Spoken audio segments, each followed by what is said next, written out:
एक दिन अरीता अपनी सहेलियों के साथ किसी शादी में जा रही थी। तभी अचानक कुछ लुटेरे अरीता और उसकी सहेलियों का रास्ता रोक लेते हैं। और सुनो, तुम सब अपने सारे गहने हमारे हवाले कर दो। देखो, हमें बेकार की बातें करने की आदत नहीं है, इसलिए अगर तुम सबको अपनी जान प्यारी है तो अपने गहने हमारे हवाले कर दो और चुपचाप यहाँ से निकल जाओ। नहीं नहीं, हमने दिन रात खेतों में मजदूरी करके अपने ये गहने बनवाए हैं। हम तुम्हें अपने एक भी गहने नहीं देंगे। लगता है तुम सबको मार कर ही हमें गहने हासिल करने होंगे। चलो साथियों, इन सबको जान से मार दो।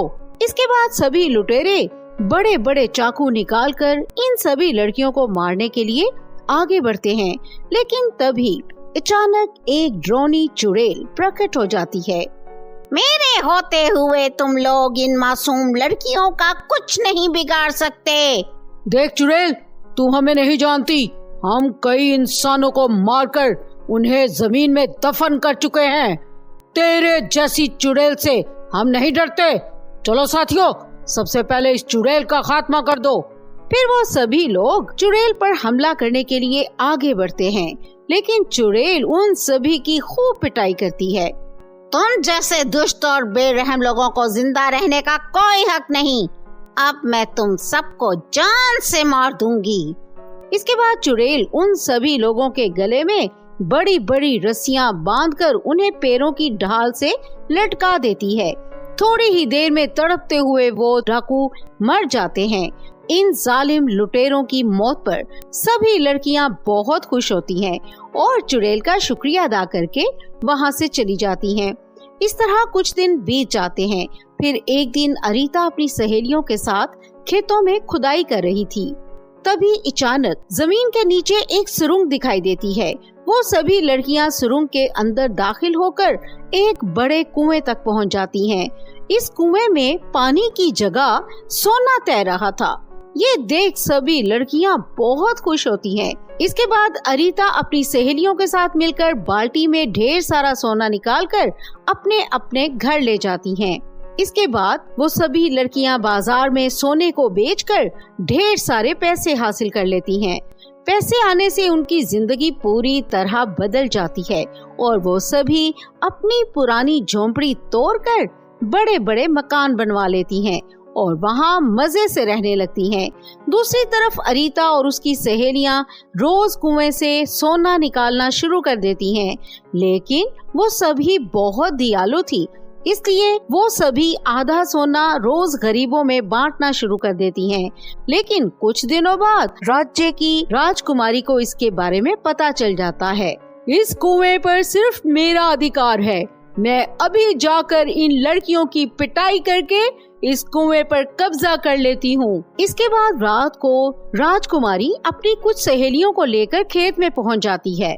चलो सिपाहियों, खेत के चारों तरफ बड़ी सी दीवार खड़ी कर दो ताकि कोई बाहर का इंसान यहाँ दाखिल न हो पाए। इसके बाद तुम सब लोग रोज कुएं से सोना निकालकर महल में पहुँचाना शुरू कर दो। इस बात से अरीता और उसकी सहेलियों को बहुत गुस्सा आता है। सुन राजकुमारी, हम तुमसे डरने वाले नहीं। चलो यहाँ से भाग जाओ, वरना हम सब तुमसे लड़ेंगी। अच्छा, तो ये बात है। लगता है आज तुम सबकी जिंदगी का आखिरी दिन है। चलो सिपाहियों, इन सभी लड़कियों को जान से मारकर इन्हें नदी में फेंक दो। लगता है हमें फांसी देने वाली चुड़ैल को बुलाना ही पड़ेगा। अब वही इस लालची राजकुमारी को सबक सिखाएगी। क्या कहा? फांसी देने वाली चुड़ैल? देखो, मैंने कई तरह के जादू सीखे हैं। मैं किसी चुड़ैल से नहीं डरती। अच्छा, तो ये बात है। ठहर जाओ, अभी हम फांसी देने वाली चुड़ैल को बुलाते हैं। इसके बाद वो सभी लड़कियां जोर जोर से चुड़ैल को पुकारना शुरू कर देती हैं और थोड़ी ही देर में चुड़ैल वहाँ प्रकट हो जाती है। फिर अरीता चुड़ैल को सारी बात बता देती है। मेरी बात ध्यान से सुन राजकुमारी, गरीबों पर अत्याचार करने वालों को मैं कभी माफ नहीं करती। इसीलिए तू यहाँ से भाग जा, वरना मैं तुझे मार डालूंगी। लेकिन तभी अचानक राजकुमारी मंत्र पढ़कर चुड़ैल को एक पिंजरे में कैद कर देती है और चुड़ैल के शरीर पर आग लगा देती है। ये देख अरीता और उसकी सहेलियां घबरा जाती हैं। अरे ये क्या, राजकुमारी तो बहुत शक्तिशाली निकली, अब ये चुड़ैल नहीं बचेगी। लेकिन तभी चुड़ैल पिंजरा तोड़कर बाहर निकल आती है और राजकुमारी की गर्दन पकड़कर उसे हवा में उठा लेती है। चुड़ैल का ये डरावना रूप देखकर राजकुमारी के सारे सैनिक वहाँ से भाग निकलते हैं। अपने स्वाद के लिए निर्दोष पर अत्याचार करने वाली जालिम राजकुमारी, अब तू नहीं बचेगी, तेरा अंतिम समय आ गया है। इसके बाद चुड़ैल राजकुमारी को एक पेड़ पर लटकाकर उसे फांसी दे देती है। इस तरह लालची राजकुमारी का अंत हो जाता है।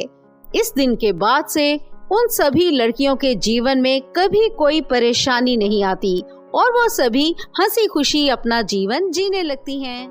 तो दोस्तों, कैसी लगी हमारी कहानी? कमेंट करके अपनी राय का इजहार जरूर करें और हाँ, हमारे चैनल को लाइक, सब्सक्राइब और शेयर जरूर करें ताकि हमारी इसी तरह की मजेदार कहानियाँ आप तक पहुँचती रहें।